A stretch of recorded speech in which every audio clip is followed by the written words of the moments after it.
Welcome to The Explainer. Today, we're unpacking what has to be one of the absolute most chilling survival thrillers in aviation history.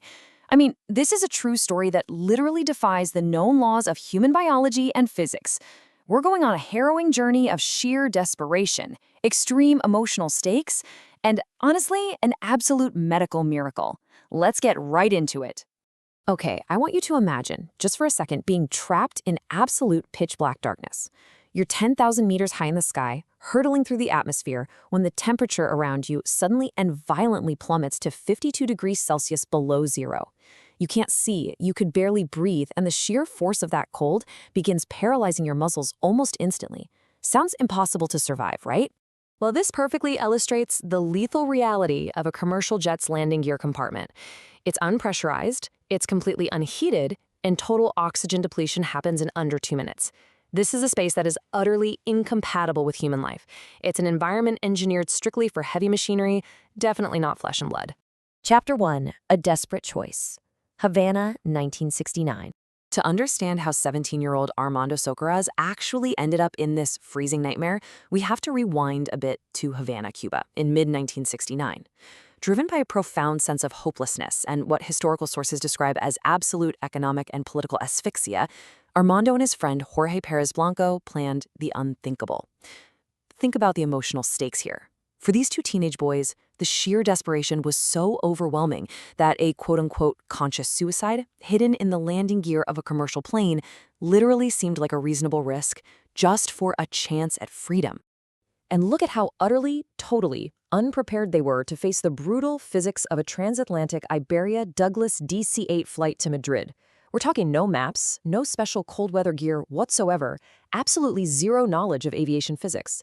To survive the lethal stratosphere, all they brought with them was a rope, a small flashlight, and a single screwdriver. It's just wild to think about. Chapter 2, The Tarmac Infiltration. So on the pitch-dark runway of Jose Marti International Airport on June 3, 1969, the boys put their life-or-death plan into action. You've got to notice the terrifying rapid escalation here. At minute 0, they're crawling through weeds, frantically evading armed military patrols. By minute 30, it's a desperate sprint to the back of this massive DC-8. Minute 35, Armando is frantically tying himself to the cold metal struts inside the gear compartment. And then, minute 40, engine ignition. The deafening roar and brutal vibration threatened to literally rattle his teeth loose as the plane started accelerating down the runway. Chapter 3, Trap at 10,000 meters. But the thing is, surviving the sheer violence of the runway was only the very first trap. Just seconds after takeoff, the massive landing gear folded inward. We're talking gigantic rubber wheels burning hot from takeoff friction, retracting to within mere centimeters of Armando's chest. He had to violently contort his body and literally hold his breath just to avoid being crushed to death right then and there. Now this is where the horrific reality of their gamble really sets in, leaving the two friends with vastly different fates. While Armando was wedged in tightly, slowly freezing as the plane climbed higher and higher into the lethal atmosphere, his friend Jorge met a tragic end over in the right gear compartment. Succumbing to the crushing pressure or early hypoxia, Jorge tragically lost his grip and fell into the dark Atlantic Ocean far below. Chapter 4, The Hibernation Miracle. Over the course of the grueling 8-hour and 40-minute flight to Spain, Armando was, well, he was technically dead by ordinary medical standards, but his body actually entered this miraculous state, extreme hypothermia-induced hibernation, also known as suspended animation. It's this incredibly rare biological phenomenon where extreme cold essentially hits the pause button. It drastically reduces metabolism, heart rate, and brain activity to aggressively protect the body's vital functions. This biological lockdown is just absolutely fascinating. His heart rate plummeted from a terrified pounding down to mere beats per minute. His brain activity minimized so much that it required almost zero oxygen. The extreme negative 52-degree cold actually acted as a flawless biological preservative, perfectly freezing his cells to prevent decomposition and brain damage. He basically became a human ice statue, totally suspended in time, flying at 900 kilometers per hour. Chapter 5, The Medical Resurrection.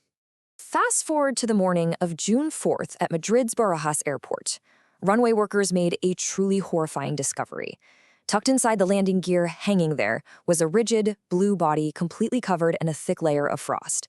Naturally, they were convinced they were retrieving a frozen corpse. But upon rushing him to the hospital, doctors detected the absolute impossible: a miraculously faint heartbeat.